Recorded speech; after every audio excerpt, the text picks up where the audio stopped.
Okay, so for the second part of 6.2, we are going to graph, and we're going to graph all kinds of rational functions now. A lot of these are going to deal with plugging in values for x and y or looking at the table on your calculator. I know we're graphing them by hand, but we are going to be using our calculator to help us with that. So, we're going to just start out remembering and graphing a regular rational function. So, from last time, we could figure out what our vertical and horizontal asymptotes are from here. So since this is an equal degree function, to find our horizontal asymptote, we would just divide the coefficients. So our horizontal asymptote would be at y equals 3. Our vertical asymptote would be at x equals 1. If I plug in 0 for x to get my y-intercept, it would end up being at 0, 2. My x-intercept, if I plug in 0 for my y value and solve for x, I would get x is equal to 2/3, so it would be 2/3, 0.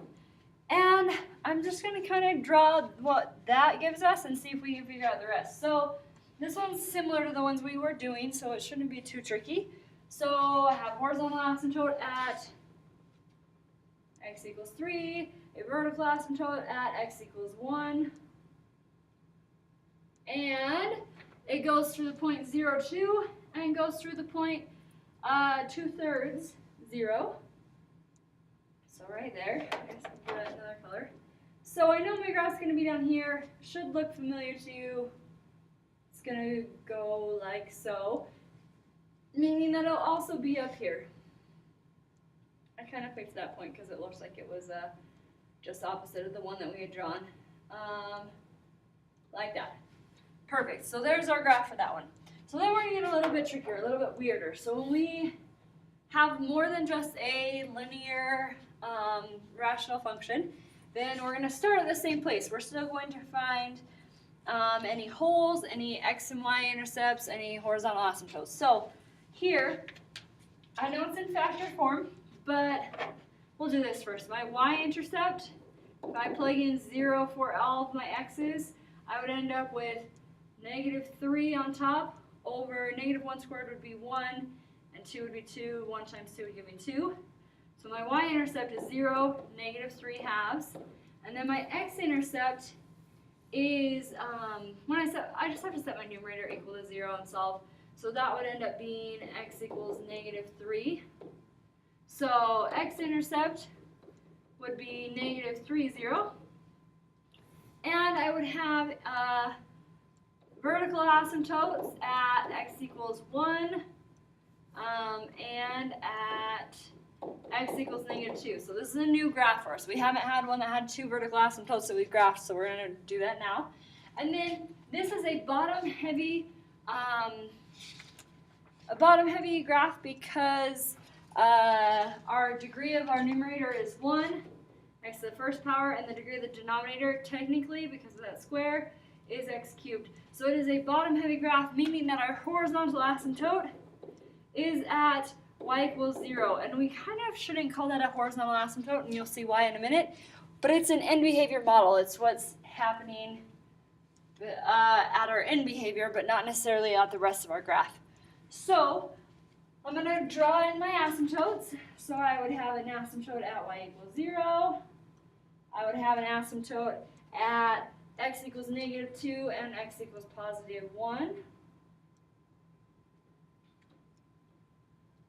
And I can draw in my x and y intercepts, which would be at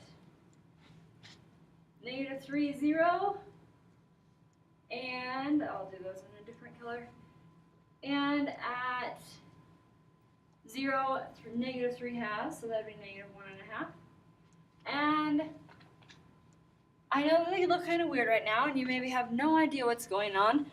This is, well, oh, and I kind of just messed up, but I don't want to record this whole video. I technically don't have an x-intercept at negative, oh wait, no, it's -3, 0. Sorry, I was looking at the wrong thing.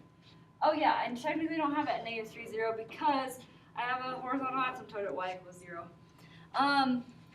So this graph, I know just looking at this is really going to not give us any information necessarily on where to plot points or anything. So we've got to use our other tools like, I don't know, picking points and seeing what our graph is doing in each of our different intervals. So essentially we have an interval to the left of -2, in between -2 and 1, and then to the right of 2, or right of 1. So if I pick points, and I'm just going to make an XY table to do so, and you'll use your calculator to plug these in so that you don't have to do this by hand or anything. So if I pick, for example, something that is right after -2, like -2.01, and I want to figure out what my y is, use a calculator. Make it easier for yourself. So I'm going to plug in negative, I'm going to do parentheses, negative 2.01, negative 2.01 plus 3, and that is being divided by negative 2.01 quantity squared, not squared.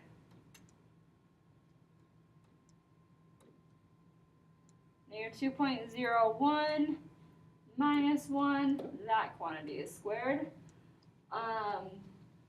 And then negative 2.01 plus 2. I think I need one more parenthesis.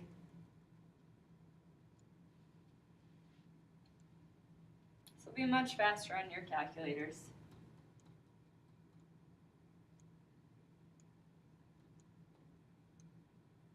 One more parenthesis right there. Okay, so if I plug in negative 2.01, my y value would be approximately 10.9. So I would have 10.9 as my y value, which is going to show me that right after this asymptote at -2, my graph, my point is way up here. So that kind of shows me what I think I know is going to happen. So I'm just going to tell you this instead of going through and taking a lot of time on the video to plug it in. But I plugged in a bunch of points. I plugged in -9 and I got negative 0.008. So -9, negative 0.008, sorry, not negative 0.008, positive 0.008, which would be right above the x-axis right there. So hopefully you can kind of see that this side, that's less than -2, is going to look like this. And then I also plugged in negative 1.99, so I could see what was happening right after that asymptote, and I got the value negative 11.29. So right after, right before the asymptote, it is somewhere down here. And then I plugged in something, I have that point in the middle from my y-intercept. And then I also plugged in 0.99 so I could see what was happening right before my next asymptote. And when I plugged in 0.99, I got negative 13,322 and some. So right before the horizontal or the vertical asymptote at x equals 1, I am at negative 13,000, which is somewhere that's way probably in the basement in this whole room. So this graph, this middle weird part, is coming up, and somewhere around here, I could have picked another point. Sorry, let me redraw that. Another point up here, and you'll see that it's kind of a weird shape if you graph it in your calculator. So it comes up, it like goes up there, and then it kind of just falls down. And it's a very, very weird shape. It's not like following like a parabolic shape or anything. But then I want to pick points after that asymptote to see what that looks like. So I picked 1.01, which gave me negative 13,000 again, 322. So it's starting way down here, right after my asymptote. And then I also picked another point to see kind of how it went. Up there I picked 2, and 2 gave me negative 1.25. should be right there. So I know this graph is shooting up and coming from there and then going over. So this is a weird looking graph, but that's what it looks like. So if you can, I guess in this case the horizontal asymptote is a true horizontal asymptote, but they're not always going to be. Okay, so I'm going to go ahead and start the next part, but I might have to pause in the middle of it and start a new section of this.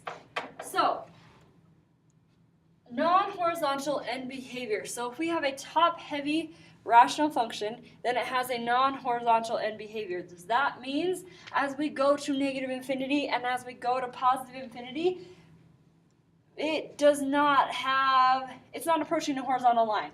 It's maybe not approaching anything. So we call those end behavior models. So to find the degree of an end behavior model, you divide the leading terms and reduce.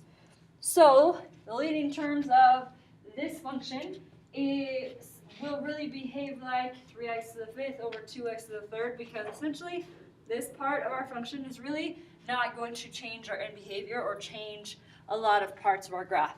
And if we simplify that, we get 3x squared over 2. So the ends of our graph are behaving like that, which I know is weird, but it'll be okay. So